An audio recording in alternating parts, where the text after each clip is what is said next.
Hi, this is Annette from the Information Services Department at the Wellesley Free Library. So I'm coming to you from my home into hopefully your home. And today I'm going to talk about using Google Docs. So Google Docs is a web-based word processor on Google Suites. So Google Suites is a set of programs that you get with a Google account.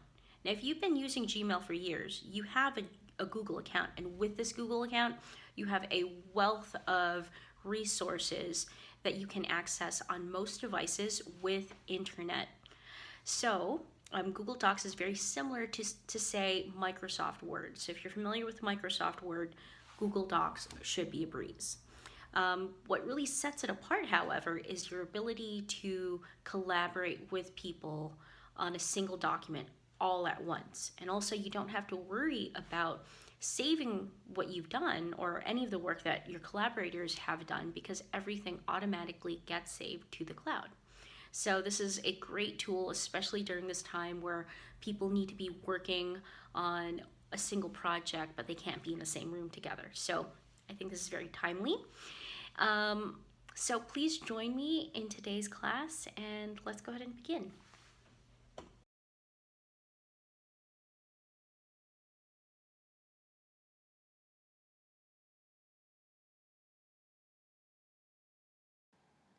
So now if you're looking for the PDF for any of our tech classes, you would need to go to our website, which is wellesleyfreelibrary.org. It's right here. And under Services in the menu bar, you would just click that. And then under At the Library on the far left, you scroll down to Technology Classes. Just click on that. And then from here, this is where you can get a lot of our full text resources for the classes that we teach. So here we are. Here's Google Docs. I've actually already downloaded this one, so I'm just going to leave it. And I'll show you what that looks like. There you go.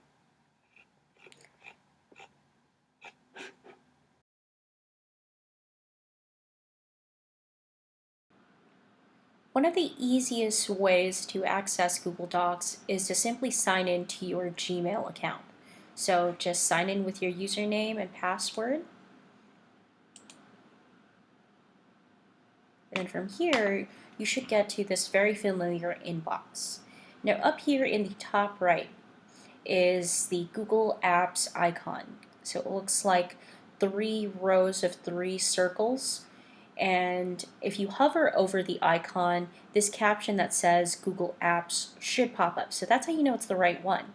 So when you click on that, you're going to see a list of Google Suites programs. So this is just some of them. As you can see, there are more from Google. So of course the one that we're looking for is Google Docs. So it's this one, this blue icon that says Docs.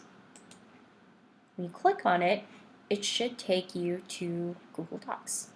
And there you go. That's how you get to Google Docs.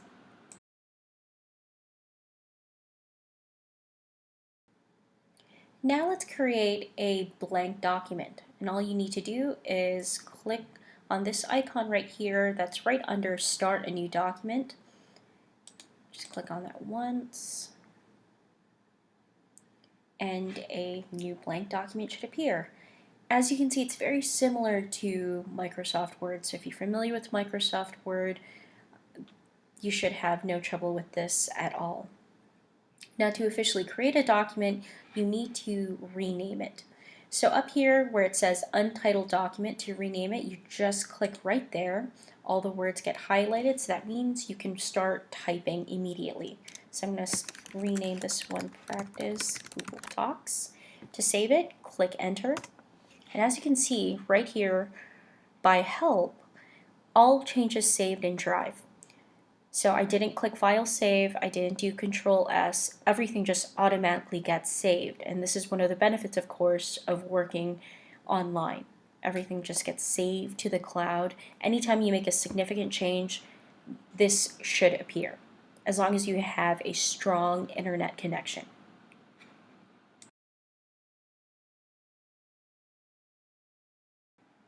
Before we begin editing our Google Doc, I do want to point out two areas that you will need to know about when you are going through your Google Doc, and that is up here, starting with File, ending with Help. This is your menu bar. This is for when you need to access a tool that is not readily available in the toolbar, which is right here, right below. So this is for quick editing, and then the menu bar up here, this is for things that you can't control with your toolbar. So for example, if you click on Format, if you want to add in some columns, you can add columns here. If you want to add headers and footers, this is where you would go.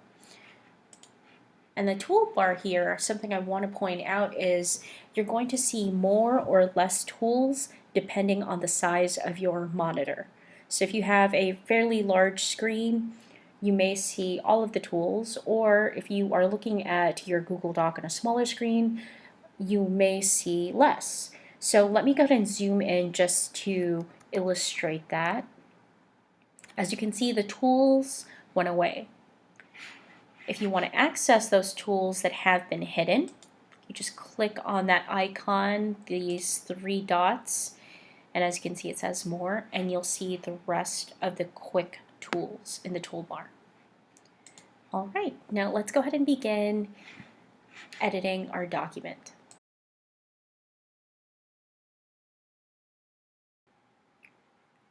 Now we're ready to edit our document.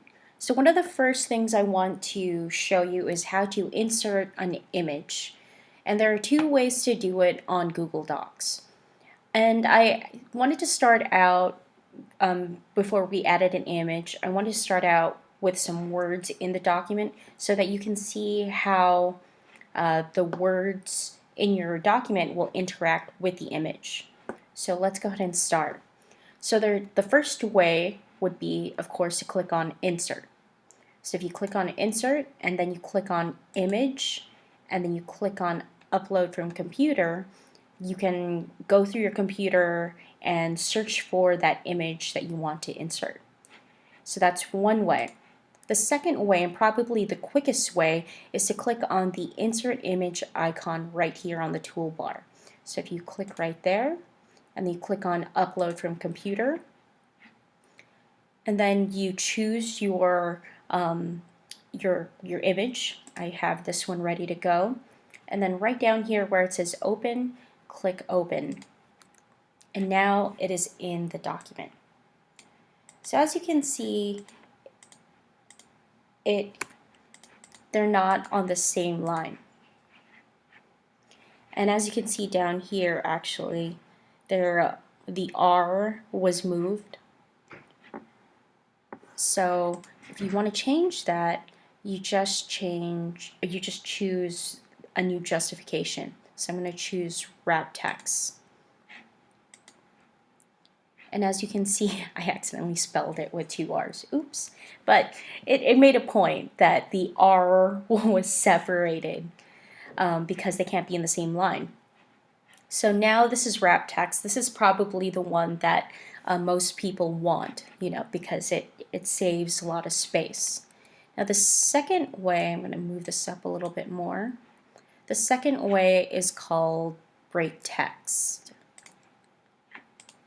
And as you can see, it's again not allowing it to be on the same line, and you can not start typing anywhere around this picture. So, and also, I'm going to put it back to wrap text. Also, pay attention to margin. So if you want the picture and the words to be a little closer together, just change the margin here. So if you make it 0, as you can see, the words are now right flush against the image. If you want some space, just add some space. And there you go. That is adding an image.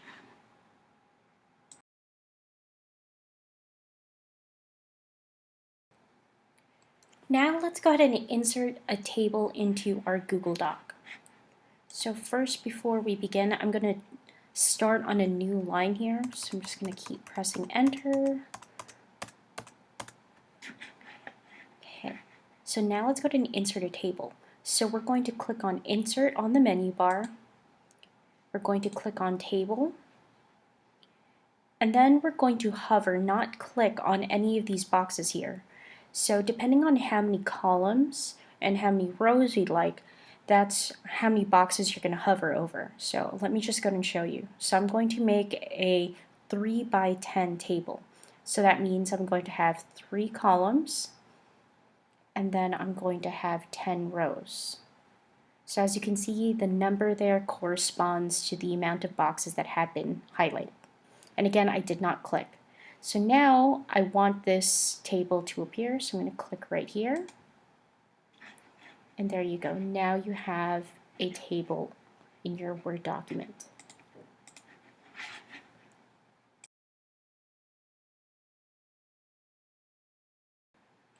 Now let's add some minor graphics to our Word document here. And to do that, we're of course going to go to Insert. So if you click on Insert right here, and you click on Drawing, and then you click on New,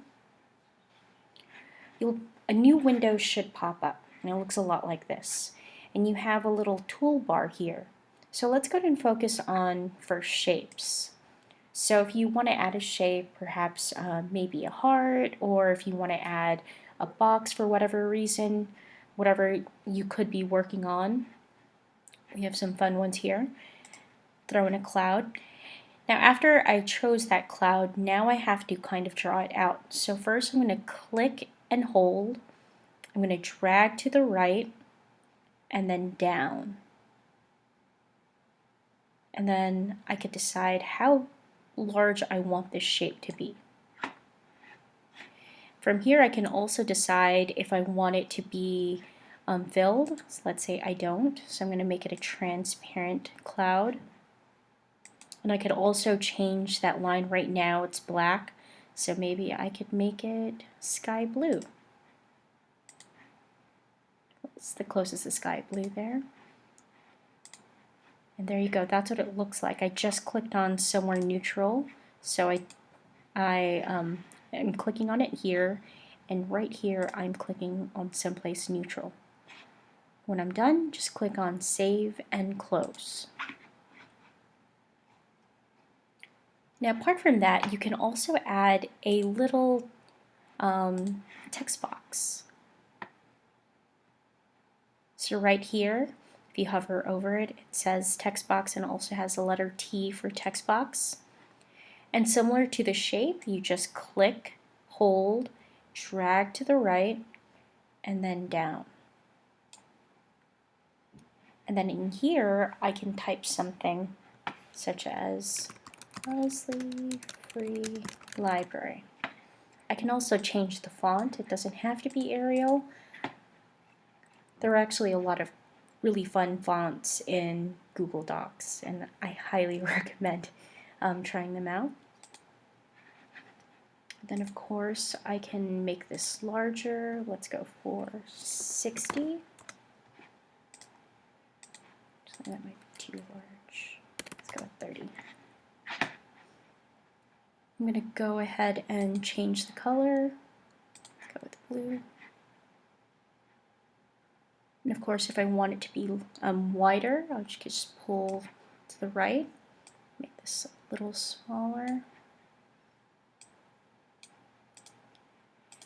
And similar to the shape, I can actually change the lines, because right now it's transparent. So there was no line here. But let's say I do want to add one so it looks more like a logo. I can choose blue again. I'm going to click somewhere neutral. Okay, so from here, since I'm done, I like the way it looks. I'm going to go ahead and click on Save and Close. Now lastly, let's go ahead and draw a line. So again, we're going to go to Insert, Drawing, New, and then we're going to choose this icon. And of course you see a lot of different rows. Let's go ahead and choose an arrow. And for this one, you can start wherever you want. You just have to go in a single direction. So I'm going to click, drag, and I'm going to go down. I can change how thick the line is, so let's go with a 12. And then I can also change the color. Let's go with purple here. And there you go. So again, I'm done drawing. I'm going to click Save and Close. And there you go. And that's how you add using the drawing function.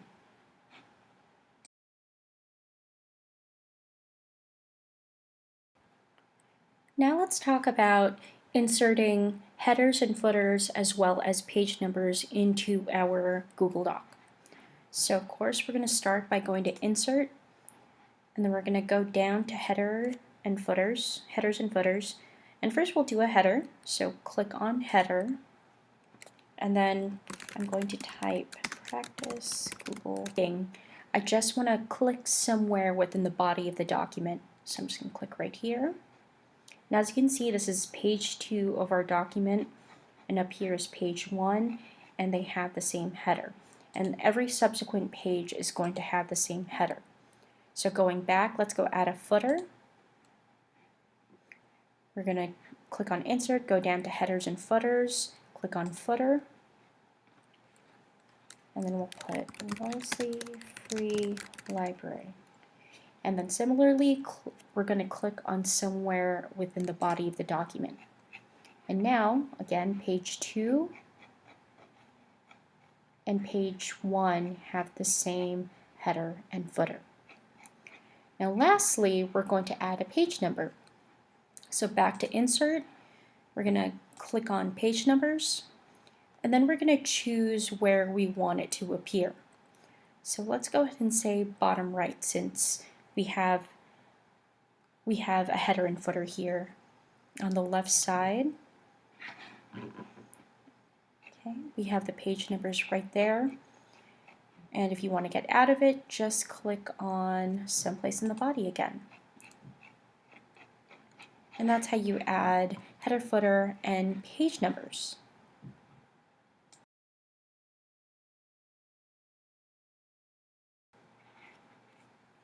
Hyperlinking text means making the words within your Google Doc clickable so that the user or the reader can immediately go to the web page that you're referring to. So for example, if I type out library web page, let's say I want the word web page to be clickable.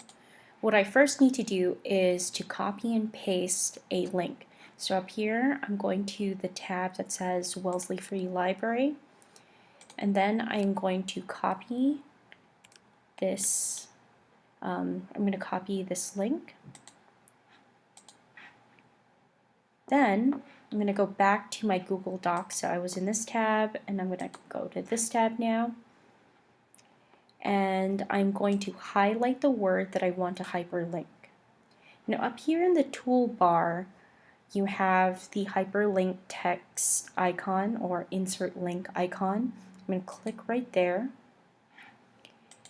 And now I'm going to do Control V or Command V depending on if you are on a Mac or a Windows computer. Windows computer it's Control V, Mac it's Command V. So I'm going to go and do Command V since I'm working on a Mac.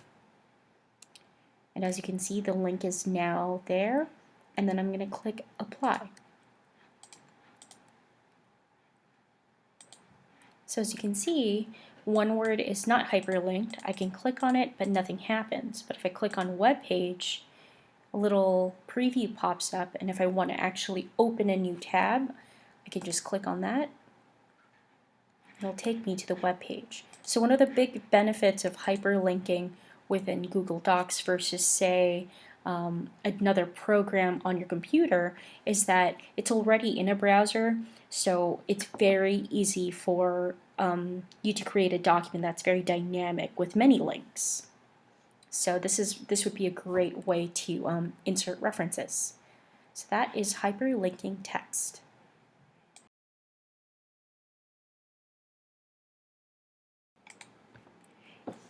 Now let's talk about a feature in Google Docs that's very helpful to people who are collaborating on a single document, and that is to add a comment.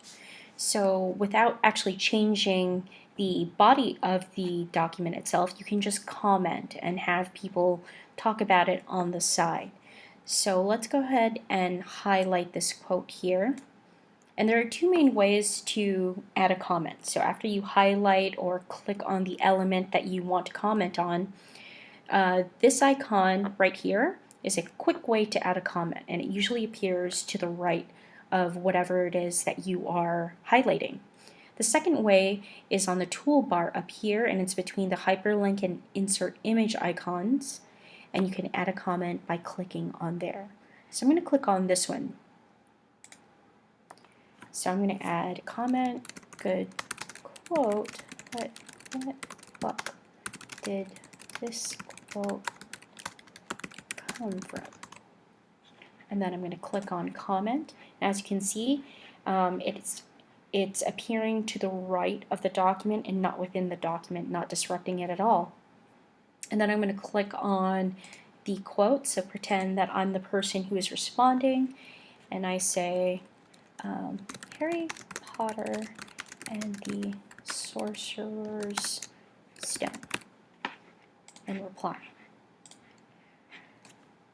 Okay, so now we had a question and then we have an answer, and now we're done with this issue. So you just click on resolve and it goes away. And you have as many comments as needed when you are working. There's really no limit. So again, adding a comment is a great way for collaborators to work remotely.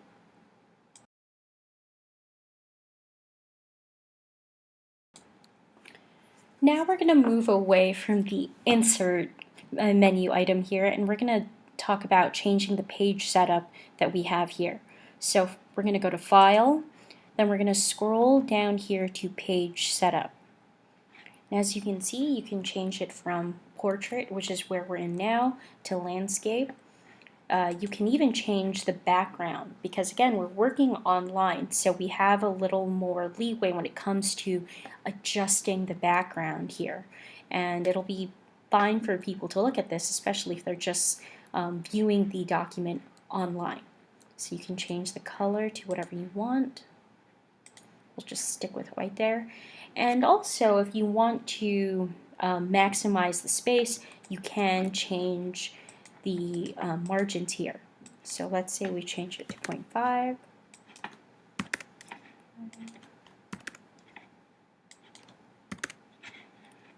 And then let's go ahead and change it to landscape, and we'll change it to a different color just so that you can see how different you can actually make this. I'm going to click OK.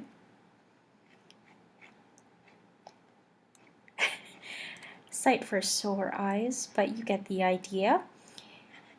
And this is what it looks like if you completely change the page setup.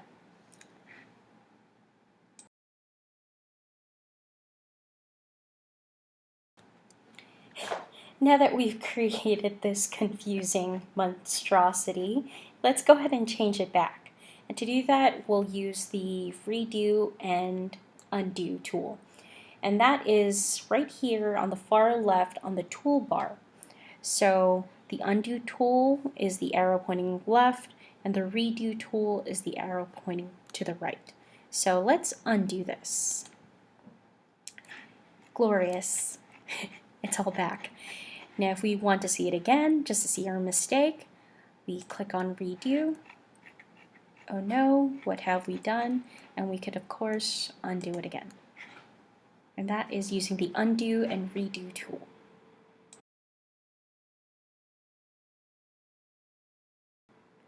Now the last thing we're going to do to edit this document is we're going to use the paint format function. So first we're just going to fill this in. So I'm going to put title, author, notes. So let's say I want to put 1, 2, 3, 4. I want to say apple, banana. I'm a bit hungry. Dates. And pineapple. So let's say I want to copy the formatting done to one word or several words onto something else. So for example, I'm going to go ahead and change the font and the size to the word title here. So I'm going to change it to Pacifico. I'm going to change this to 20. And then I'm going to also make it, let's go with pink here. So now that I've highlighted the word with the formatting that I like, I'm going to click on this icon right here. This is the paint format icon. And now I'm going to highlight author. And now it has the same font color, font, and font size. And I can do that again, so I'm going to click on paint format, and now I want to do it to notes. Similarly, I can do something to lines of text. So I can highlight one, and let's go ahead and change this one to syncopate. Let's make it 14 font, and let's make this green. So what I can do is click on paint format and highlight all of these. And let's go ahead and do that again and highlight this column. And I'm going to click somewhere neutral. And now we have used paint format to easily change the format to several words all at once. So that is a pretty fun tool to use.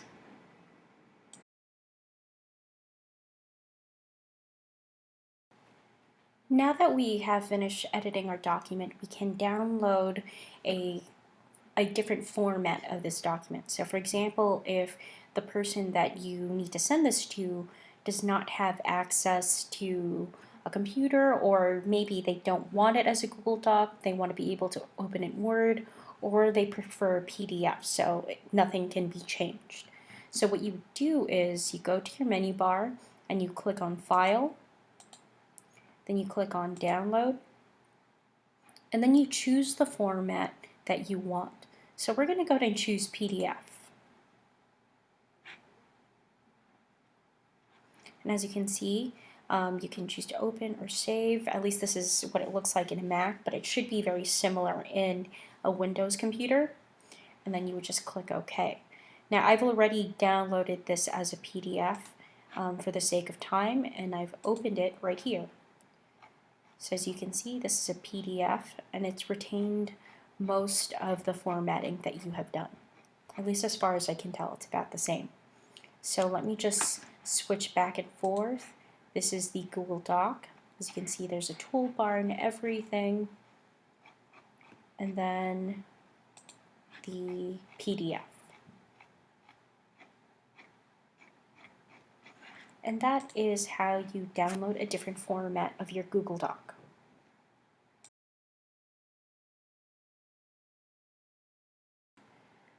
So now let's share this document with other potential collaborators. So you can collaborate with 100 people on a single document at the same time. So to do that, you would need to click on Share in the top right-hand corner. And then you would just go ahead and type out the email address of the person that you want to share it with. So for example, I'm going to go ahead and type out my work email here. Now after I've typed out the email, I would press enter. And you know that you have that person, that you've typed out the email address out correctly, and it's going to go to that person when they have the email address or name is in a separate gray box. And if you don't want to send it to that person, you could of course click on that X. If you have a contacts group in your Gmail account, you can actually just type out the contact's name, a contact group name, and press enter, and all the email addresses will automatically fill this space. Now right here is a drop-down menu, and you can choose how much power over the document you want to give to the people you're sending this to. So can edit, of course, you're giving them as much functionality as you already have as the originator of the document. You can also say they can just comment, which would not affect the body of the document, and can view. This, of course, allows the least amount of functionality. They can just view the document without changing it. So let's go ahead and just stick to can edit. Alternatively, you are able to get a shareable link. So as you can see up here, you can copy this link that has appeared. And let's say you just don't have all the email addresses, but you know people who might. You can put this link into the body of an email and people will be able to view it and then send it to other people. Or if they have a chat window, they can click on this link and they'll be able to see it. Now, this doesn't mean they'll be able to see all the documents that you have in your Google Docs. I just want to make that clear. They're only going to be able to see this specific document. And when you're done, you just go ahead and click on Send here at the bottom left. And now it is shared with one person. And the max again is 100 people who are able to edit and comment on a single document. Thank you so much for watching. I hope that video tutorial on Google Docs was helpful to you. And if you have any questions or you were confused about something in the video, please email the Information Services Department at wellmail3@minlib.net. The email should be in the description below. Have a great day.